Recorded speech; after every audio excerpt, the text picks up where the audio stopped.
Hello, everyone, and welcome to Running Games on Roll20. My name is Warren Morrison.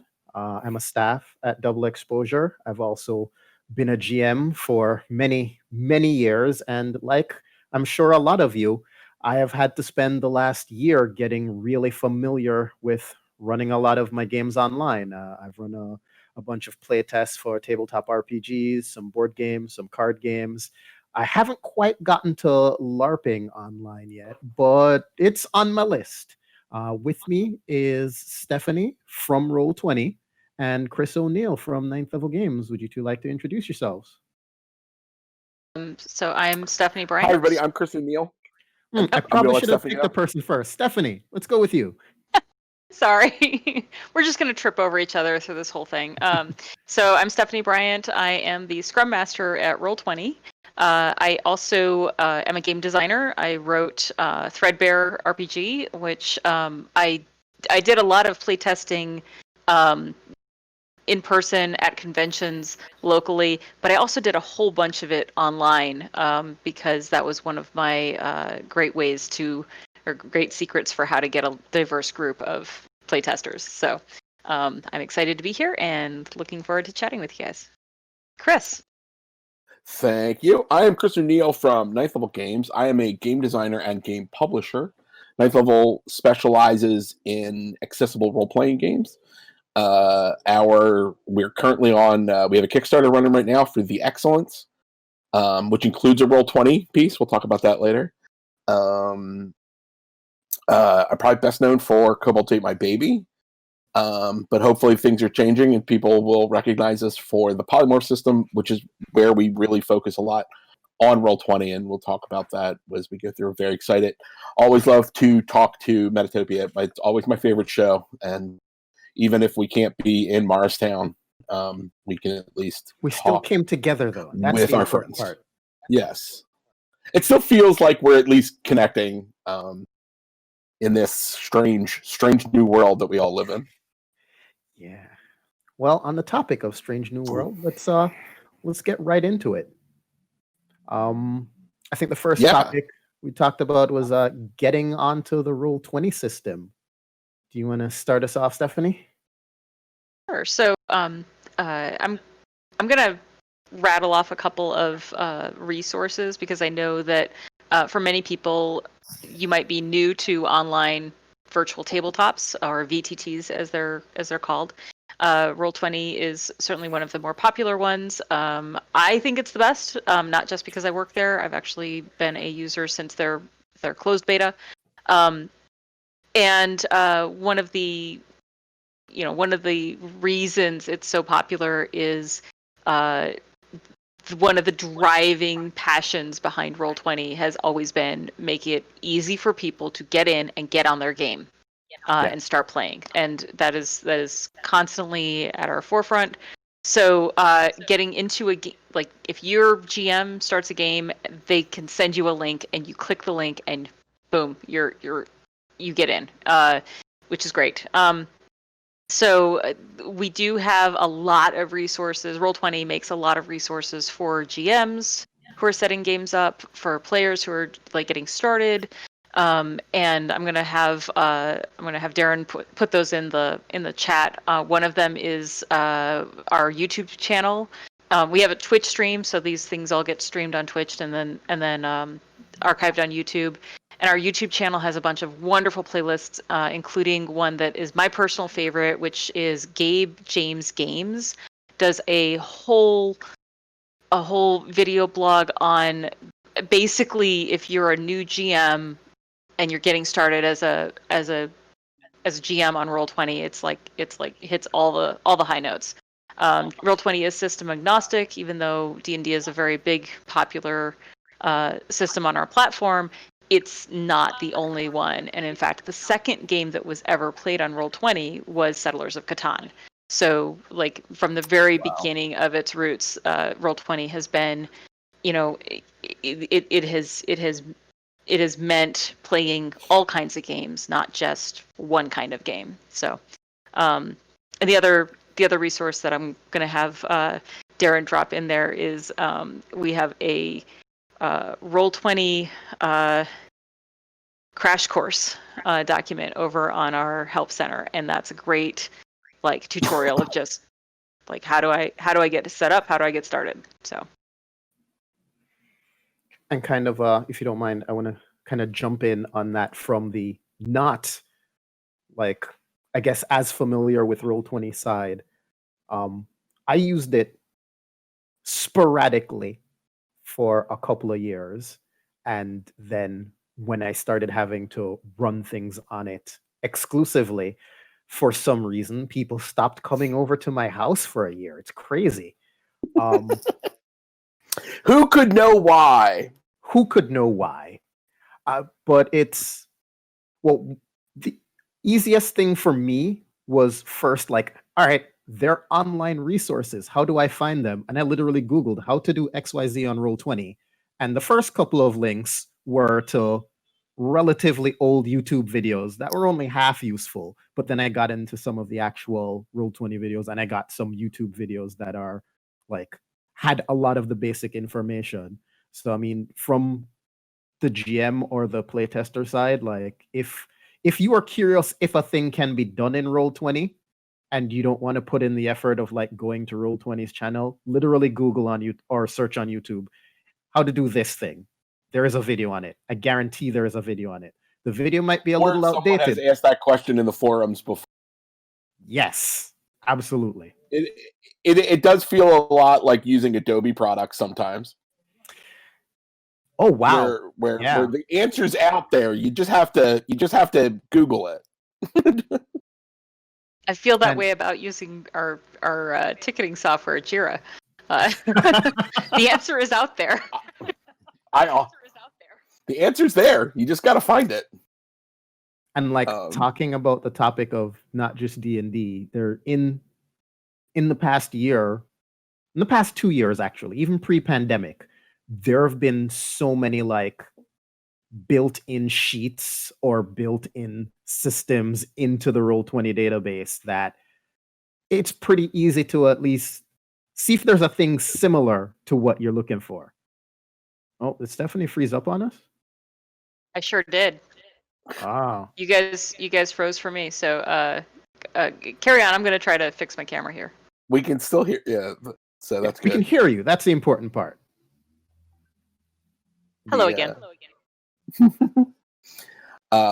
Yeah, no, I mean, my introduction to Roll20, I have an account from many, many years ago, but I'm traditionally been a theater of the mind player, and I'm definitely a theater of the mind designer.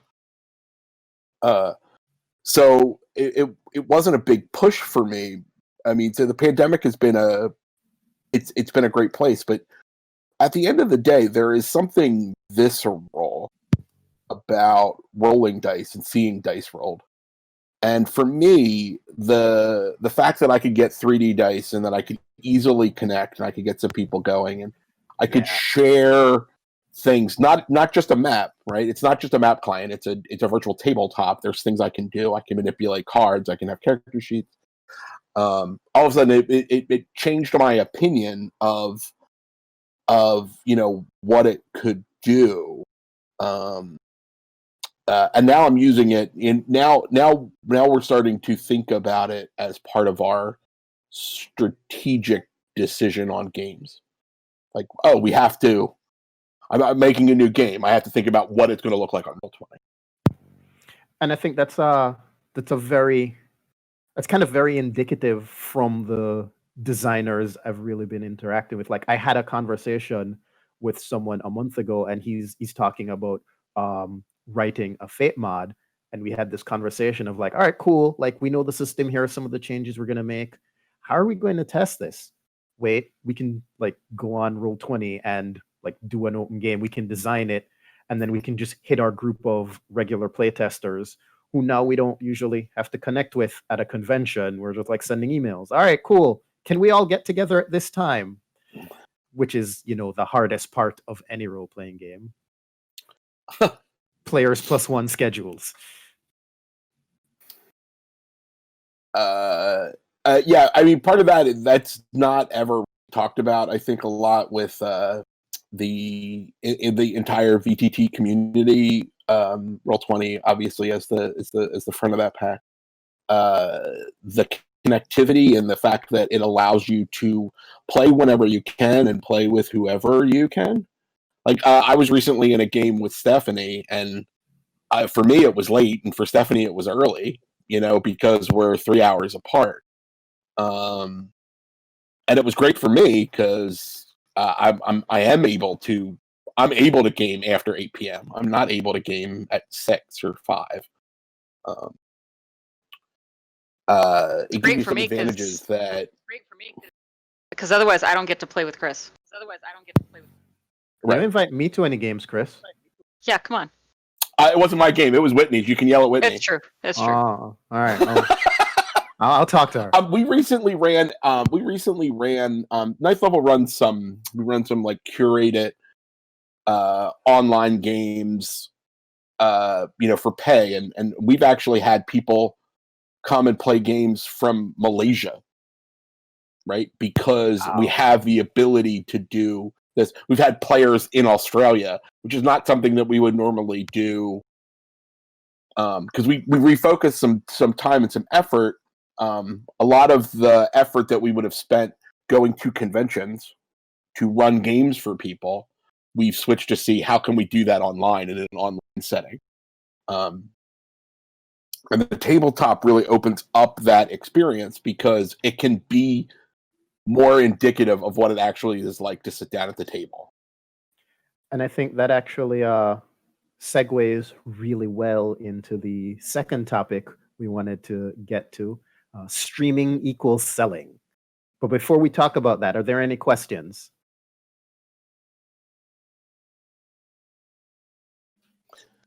I do see that there are people that are excited that, Stephanie, that you're an Agile developer. So. Oh, yeah. That's true. All right. Looks like we don't have any questions. So let's talk about streaming equals selling. That's going to be more you two than me. So, Stephanie, do you want to start this one? I'm going to kick that one straight over to Chris. Chris, all on you. So here's the thing, and this is a thing that I honestly really don't think that a lot of designers are ready for. And I know that there are a few publishing companies that are ready for it, which is, besides selling books, role-playing now has 2 additional streams. One is the virtual experience, and one is streaming, right? Content creation based on people watching other people play your game. There is right now such a I'll call it a glut, right? There's so many people playing 5th edition Dungeons and Dragons and streaming it, and there's so many people coming to the hobby because of it, and there's about to be a glorious explosion of new players interested in games that aren't Dungeons and Dragons. Right. Dungeons and Dragons is opening the door once again, leading the charge. And people are still going to be, people are still going to be playing Dungeons and Dragons. You're still going to be streaming Dungeons and Dragons, but the current set of streaming is a lot of talking heads, and I think the future of streaming is going to be more enriched content, and that's going to come through streaming using a virtual tabletop so that people can be more involved in actually seeing the game. It's kind of like the jump. There was, a few years ago, a lot of the actual play was so focused on podcasting, and that's actually moved to video because people are like, I get a deeper experience on the video. Also, nobody wants to say it. It's actually easier to do because audio podcasting editing is really hard. Yeah. And video, you just like, whatever, just people just see it. They'll understand there's a weird pause because the person's sticking their finger in their eyeball. But I think that enriched content. Huh? There's a historical reason for that, by the way. Really? Let's talk about it. Yeah. We've been listening to radio, and our ears are more attuned to higher fidelity overall than we've been consuming video, and so like we're much pickier about audio quality. Huh. Yeah. Wow. Well, if you think about it, the radio, is over 100 years old. Television, not so much. Yeah, no, it totally makes sense. I just never thought of that or knew that. That's That's a little tip from my previous life as a tech writer when I wrote video blogging for dummies. Well, there you All go. right. Sorry, I had to nerd out on that one. Sorry about that. No, I love it. No, I love it. that's And but I think if you follow that idea that like there's some standard evolutions that we're getting, right? That next evolution in the actual play is going to be more enriched content, and we're going to get that out of using virtual tabletops. And a couple of the large companies are so aware of this that WotC has their own virtual tabletop solution. Yeah. Right. We have Fandom buying Cortex and announcing Masters of the Universe on its own dedicated virtual tabletop. I mean, and I don't know about y'all, but I'm very excited to be a He-Man. I'm very excited to be a She-Ra. Yep. More a Man-at-Arms myself, but I get you. I see where you're coming from. I see you as a Man-at-Arms. Actually, I'm definitely more of either Ram Man or what was the Manny Faces? Yeah. Right, like the guy with like 3 different faces in his head. So, but so there's this idea that especially indie designers need to be aware of, which is in order to remain relevant, we're going to have to start thinking about how do we create games that are playable both on the table and on a virtual table, and that those experiences are things that are streamable, because if people don't see it on a stream, they're going to have a tough time finding it in the noise. So I actually kind of want to deep dive into that a little bit on both of you, kind of from I don't know if there's any data from Roll20 on this, or if you have any like experience on the publisher side. The 2-part question of one, outside of like the handful of really big names, can you make money streaming your tabletop role-playing games? And 2, on the like publisher developer side, have you noticed in this new market that we're in a definitive like effect of online use of your games affecting sales? Like once we've now gotten this onto Roll20 or like our online platform, has there been an effect on sales?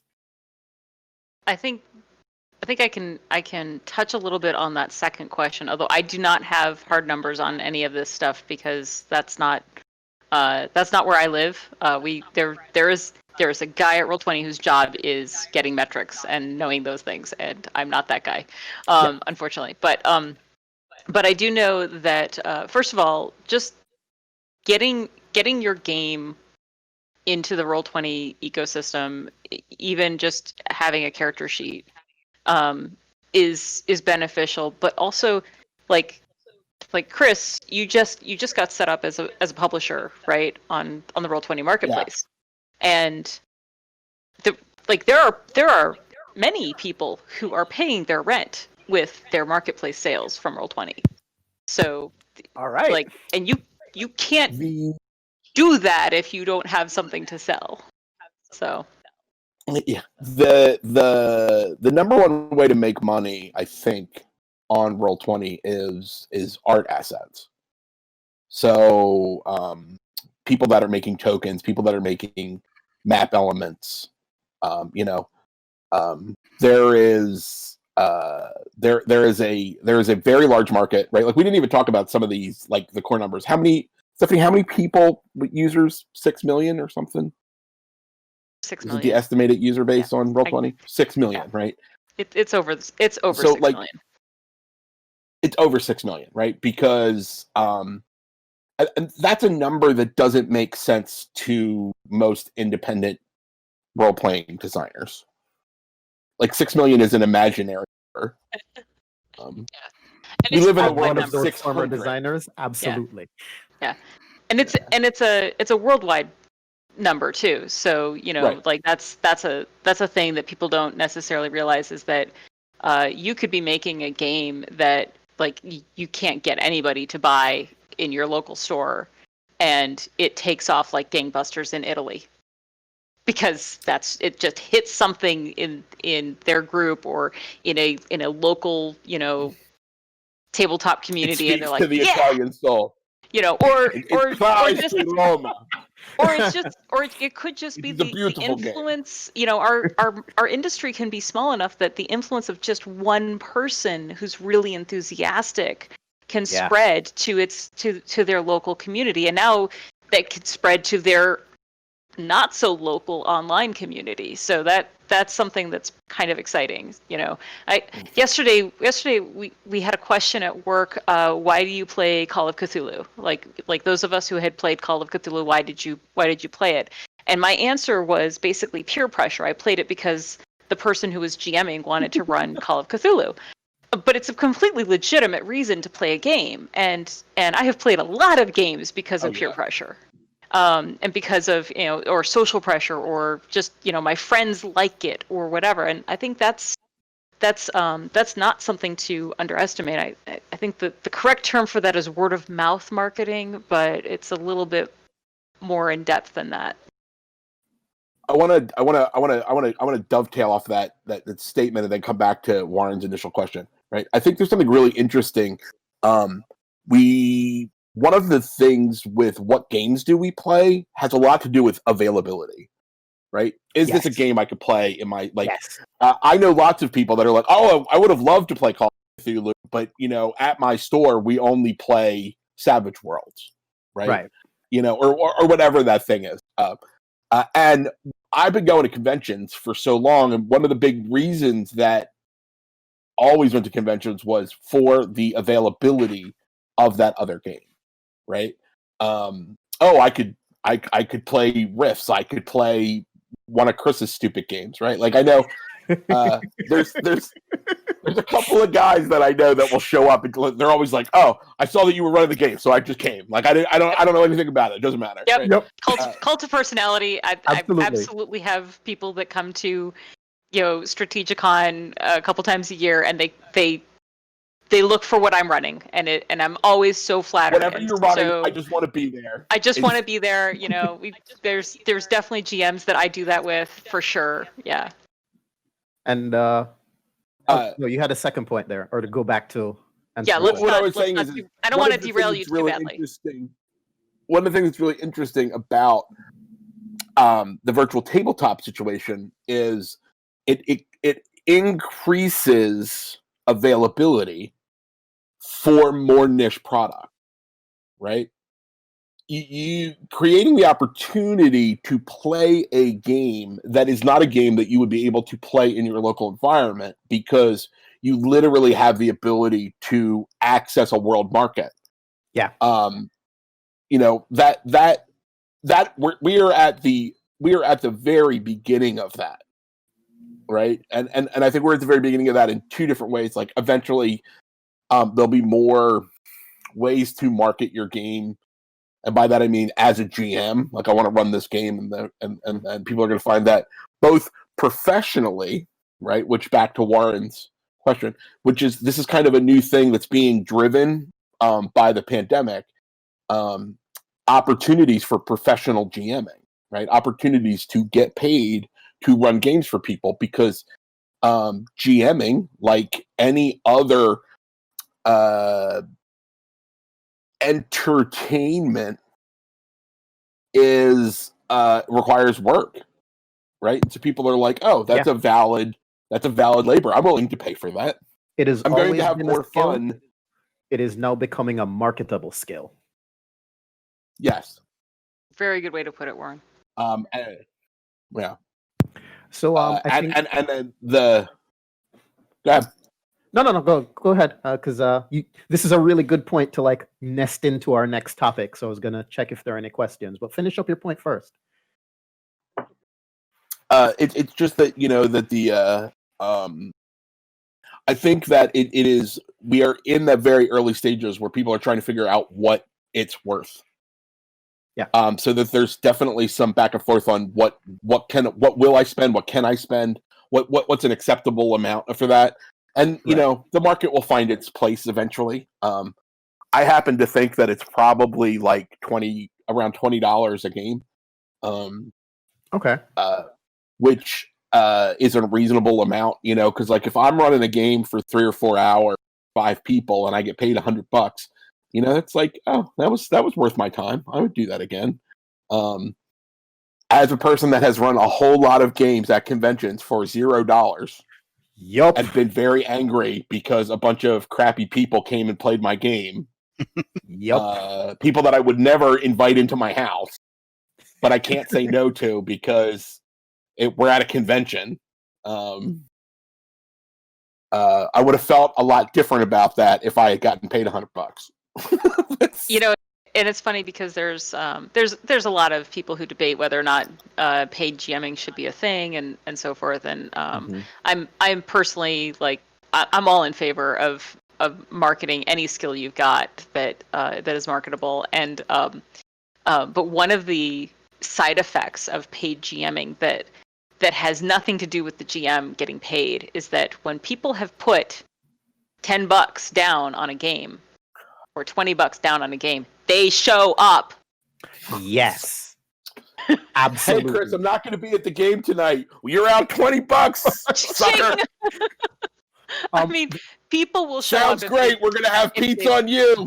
If they put their dollar down. So that's something that that I like we hardly ever talk about it from the side of like the whole group cohesion, but a lot of people, their games fall apart and that's why they stop playing. But put your money where your mouth is and suddenly your game is less likely to fall apart. Absolutely. So do we have any questions from the audience? We've got one who Shibuyan wants to know if Stephanie, if you yourself are in fact a contact that publishers can use to help get them set up on Roll20 if they are not currently on it, and if not, do you have like a contact, something that we can put in the chat? I actually have the chat window open, which is great because I can just drop this link in there. I am not that person. The Scrum Master does not have relationships with marketplace creators. I did see that question come in. I did post it in our Slack to see if I could get a quick answer, and the answer is I don't have a quick answer, but I do have the standard answer, which is, I do though. Yes. Oh. Yes. It's Emily. Yes, Emily I know Floyd. it's Emily Floyd, but to reach Emily, you'll still need to open Emily the help at center. I don't give out people's email addresses. Chris. In this space, I wouldn't do it in a normal thing, but like if we're talking about a publisher, right? You could reach out to me. You can reach out to Ninth Level. We'll get you hooked up. Okay. And but the I'm gonna drop the link in here for just the standard like there's a help center and we've got a form and one of the lines on the form is help me become a marketplace creator. And I did see repeat the name of the producer in the getting started videos. It's on YouTube. They get streamed to Twitch and then archived on YouTube, and it's Gabe James Games. So yeah, that was one of the good ones. Okay. Any more questions? The process of becoming a publisher on Roll20 is easy if the product that you are selling is a map or an art asset or any of those things. If you have a more complicated project, it requires some massaging, and it requires that you get help from somebody on the Roll20 side. But they have some really great people that are working in publisher relations to help you do that. So, and there's an interesting thing, which is the fact that what you can do on the platform is changing. There's more and more stuff. If you watch some of the newer games that they're doing more with interactive objects and character sheet integration and some really cool stuff. A lot of it does require some programming, which many of us don't have the skills to do. But that does dovetail really well into our next topic, playtesting on Roll20. And there's actually a segue I want to take on this, because I've had this conversation with some people, and I feel like it's a thing that needs to be said, particularly in this space. And I am sorry, I know you work at Roll20, it's Stephanie, but I'm about to say some perhaps not great things about it. Anyone who has used Roll20, anyone who's used Roll20's voice and video can understand that it's terrible. It's not good. We all know this. We all have a problem with this. But I want to kind of put this in perspective. I'm going to use an analogy that someone else gave me that works fittingly. Discord, which we're having our convention on.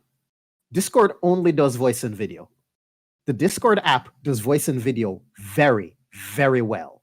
It's super intuitive. You can massage it any way you need. It is excellent at it. That is all they do. Discord on the web browser, not so great. And that's their focus. Roll20, their focus is giving you maps. It's giving you icons. It's creating a space you can make this virtual game. Yeah, they do voice and video too, but that's super secondary, and that's not their focus. So if you are going to use Roll20 for your playtesting or any online tool, accept the fact that if you want really good voice and video, you're going to need a secondary source like Discord or like Zoom or something else, because that's not what they're there to do really well. And in some cases, like Roll20 so far, what they're there to do really well, they're doing really well. And I personally want them to focus on that. I personally play my Roll20 stuff with the video on and the audio off. Really? Yeah, and the reason for that is because I want to see the faces around the table. Okay. The technology of audio doesn't really matter. As stated earlier in this, my hearing is good, so I'm super okay with any jumps. If I can turn the volume up way high on Discord, it's going to be okay. But we use Discord for audio, and we use the screen. And primarily because we're just looking at faces, right? Right. Because half the time you're not looking at each other, you're looking at, where is my spaceship in relationship to the rings of this planet that we're going to? And I'm seeing more because we spent a lot of focused on making the character sheet. That people are spending more time, literally on the character sheet, just like you would at the table. It's not like we're all looking around. I'm going to be looking down at my character sheet because I have to figure out how many, do I have enough magic missiles to get us through this?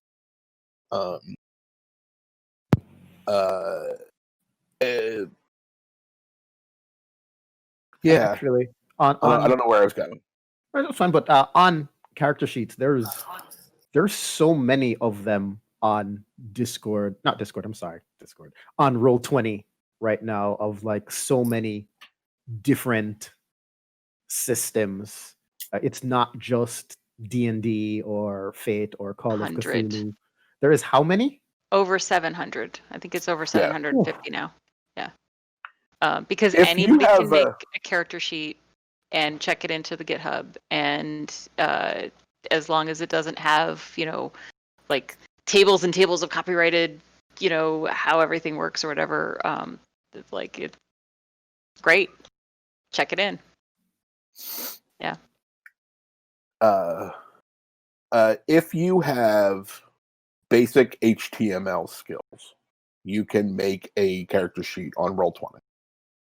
If you have an understanding of cascading style sheets, CSS, then you're going to be in a much better position. But you don't need that, because a lot of that can be cribbed from existing stuff if you're not good at that. I'm a graphic designer as part of my design thing, so I need things to work in a very specific way. So for me, it was a tough haul because I had to be like, I want these things to look this way, not just I need this information, right? So, but for most of the big games, there's good sheets out there. Darren will like to hear this. I'm playing in a Champions 6th edition game. Woo! I don't know why. It was a challenge accepted. And we went and got the good Champions, character sheet on Roll20. It's doing the math, so that's all that's important. Yeah, I've made a few character sheets on Roll20. I started with, I think, the drama systems sheet, and then last year in October I made several for some indie games like the Golden Sky Stories character sheet. I made that one, and I made what was it? Raspberry Heaven, which is like some really cute little indie games that I really like. They're not very crunchy or anything, but they're ones that I enjoy, and I just made the character sheet, checked it in, and it works. It doesn't have to do all the things to be functional. Sometimes it's just here's your CSS. There's a special way to do a rollable button. Go. So go. And kind of on the topic of ease and availability, I clearly remember the second time I went to use Roll20, because I was working on a mod for a World of Darkness tabletop role-playing game, and I was like, ooh, like I can find a whole bunch of people who are not in my vampire game that will play this, and they can like play test this for me.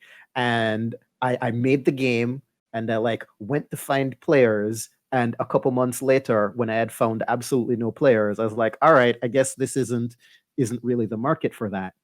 And then and that was years ago. And then in July, I was like, oh, I'm curious. I have a weekend where I don't have anything doing. My games have canceled. I don't have to do anything for grad school. Let me see if there are any games. Oh, wow, there are so many. So I guess from the topic of anyone who's concerned about the difficulty of finding players, I mean, if it's something brand new, it's the same problem you'd have like at a convention trying to get someone to play something they've never played before. But if you're working on like a mod or something that you can relate to people, or if you have 3 and you just need a 4th in like 2 weeks, there are so many more people on Roll20 now looking for games to play.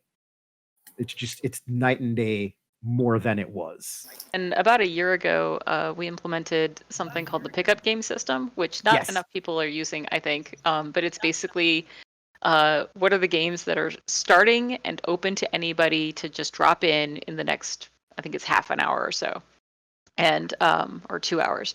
And when you list your game as a pickup game system, people can join without you having to invite them. They can just click the link and they're in the game. And it's great if you're. I didn't know that. It's great if you're just like, hey, I just need bodies, or I just need a diverse group of people that are going to come and play my game, and I don't like maybe I'll have to kick somebody out if they're a bad actor, but I'm willing to work with whoever walks up to my table. And it's a very good playtesting tool. Yeah, I did not know that existed. Yeah. That's I'll keep a note of that.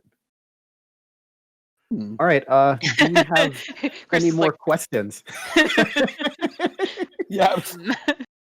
I have some thoughts. I have some ideas there. Okay, do we have any questions? There's actually a really good one. in here, and I just saw it, which was The Tomes of Tomes has a specific one. yeah, that's the one. Okay. The question in that case is, what improvement, if any, is Roll20 possibly making in regards to making some games a little easier to play, like making Battle Map a little more friendly for table with indie cards style play? It means index cards. I know. Index cards. I know. Yeah. Tomes is kind of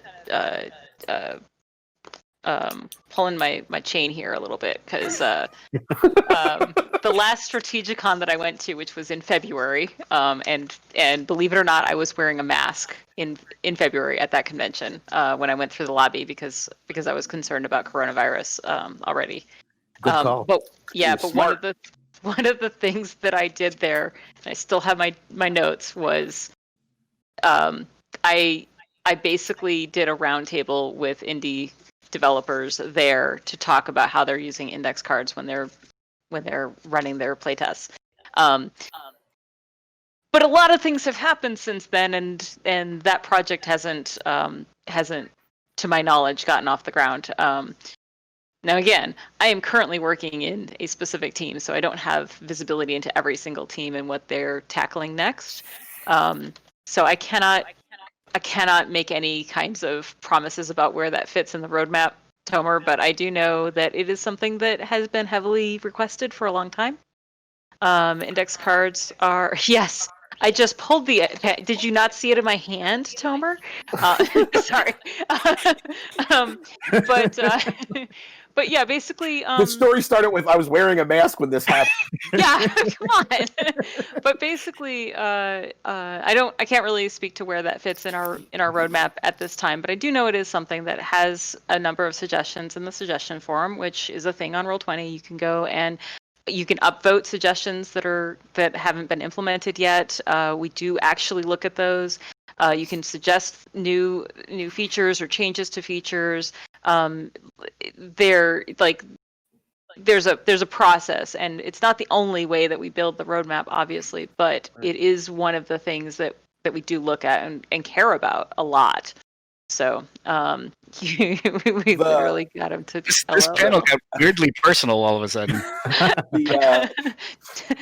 Tomes of Tomes and I know each other, okay? Right. We figured that out. Yeah.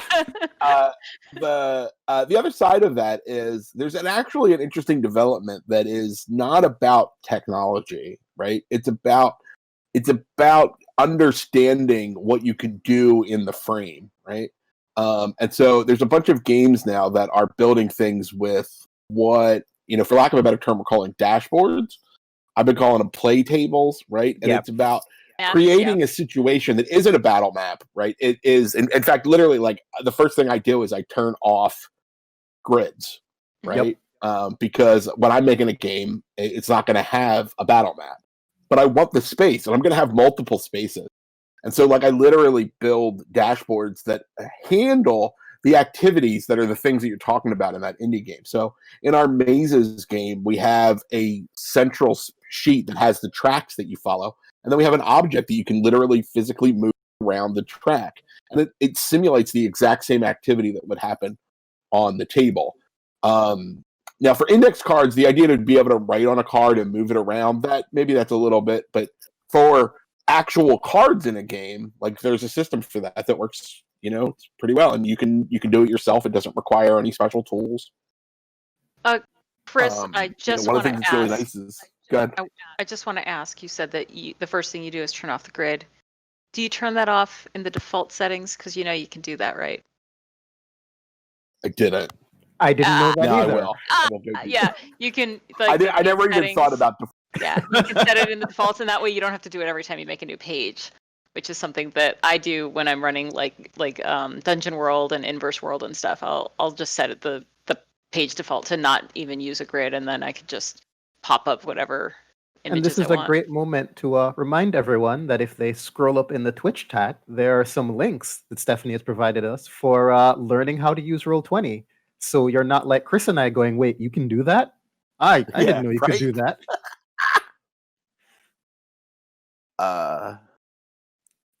What tools might Eben Angel what tools might you recommend for new or not GMs who are use Roll20 to grow, but are still fresh themselves? It's an interesting question. Okay, here's what I would suggest. If the system that you want to run has one available, get a module and run it, because the modules are already set up. And there is there's a free one called Master's Vault, which was written by James Introcaso, and it's a really good 5th edition, very basic beginner module, and it uses a lot of the Roll20 tools and is set up the way that a lot of the Roll20 modules are set up, and it's a really good way to just like, hey, how does this all work? So it's a good little like intro to how does it all work together. My answer to that's going to be a little bit different, and I think it really depends on what kind of GM you are. Like for me, I like to find, if you are already comfortable running a system not online, then that's like the ideal scenario. I would like taking a small group of people I already know. I watch some videos so I kind of get the hang of the basics, and then I just run it and like fiddle around with everything. And they all know that this is really me learning how Roll20 works, or learning whatever online system or tool, how it works. And you spend 2 or 3 sessions like touching all the buttons, clicking all the keys, having games where you go, wait, what just happened? I can't see anything. I don't know. I hit something. 10 minutes later, that's what Fog of War does. Okay. Yeah, no, we figured this out now. That was in the video. I forgot about it. But really, it's different in all kinds of like online settings. But since we're talking about Roll20 specifically, I found Roll20 really user intuitive, and it's very unlikely you're gonna like destroy your game halfway through. So if you're already comfortable with the system and there's already a sheet for it in Roll20, which if you have 700 sheets, there's a good chance there is, just go in and mess around with a small group of people. Like that will give you a little bit of comfort with the basics of how something you know on text kind of transfers into that online digital format. And then from there, like modules are a great way to go.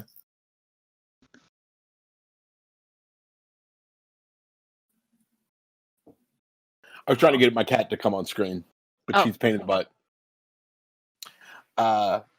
Don't you just need her to not?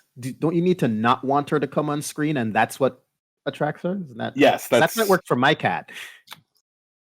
Stephanie, do you want to answer Steve Sejidy's question? I was just going to bring that one up. Yeah. So, so first of all, Steve, definitely, Emily gave me permission to put her email out there for publisher support.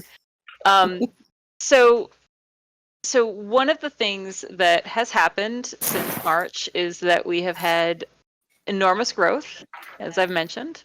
And our customer service team, we've added a lot of people because we needed to, support users and everything. But there's no doubt that we're still playing a little bit catch up.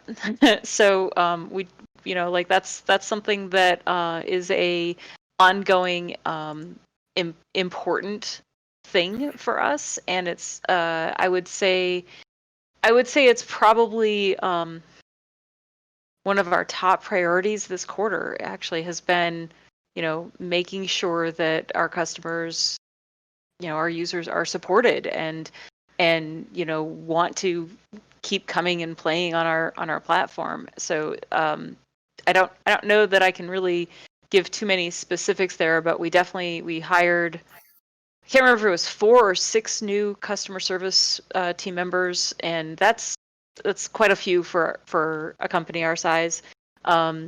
We've like the entire company has in our our weekly meetings and everything. One of the things we look at is like what are we doing to serve the people who are already here.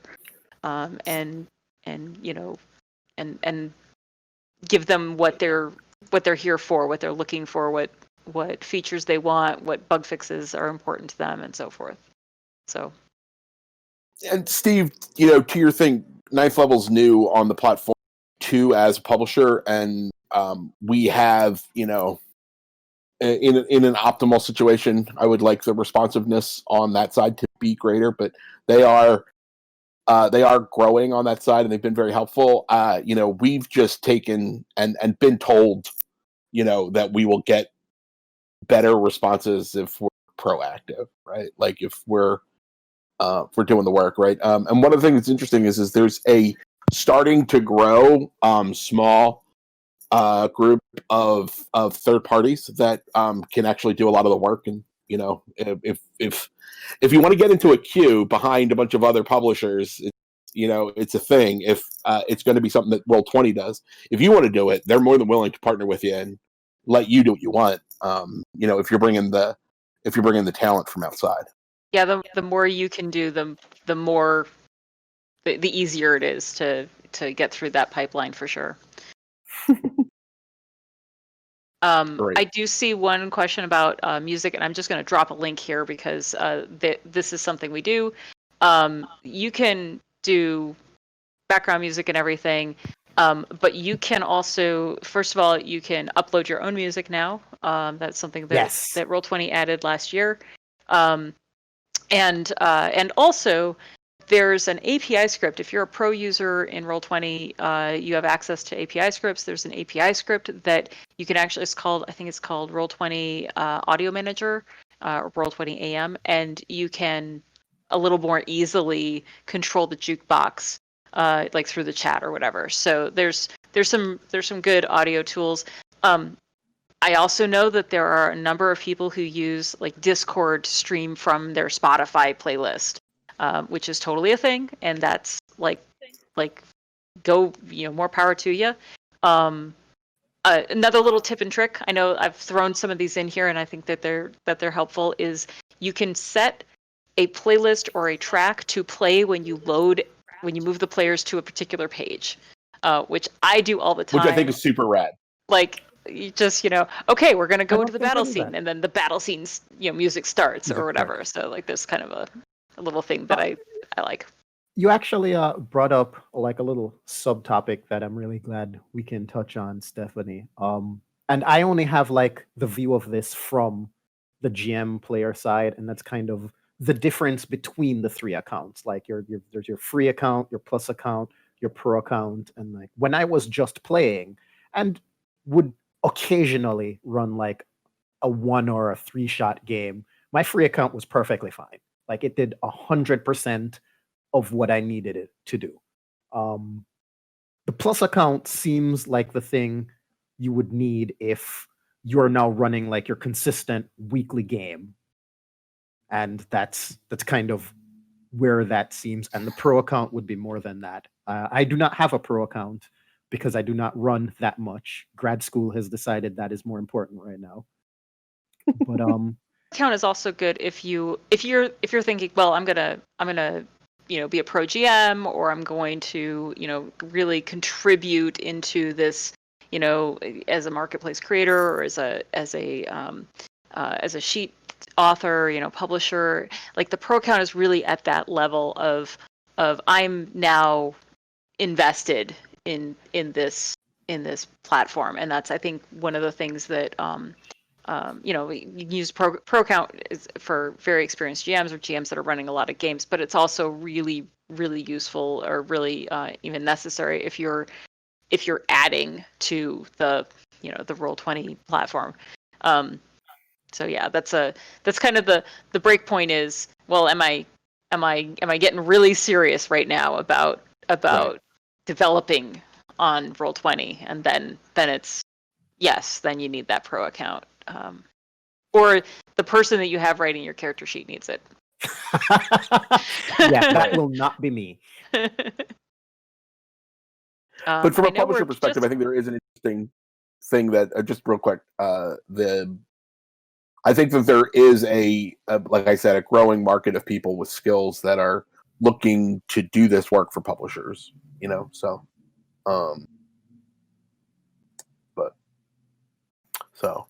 Okay, that's an important tip that I will file away. I think we've hit all of the points we really wanted to talk about. Are there any more questions? Any last questions for us? Darren beat you to it. Darren was just asking the chat if there was any last questions. He's on top of it.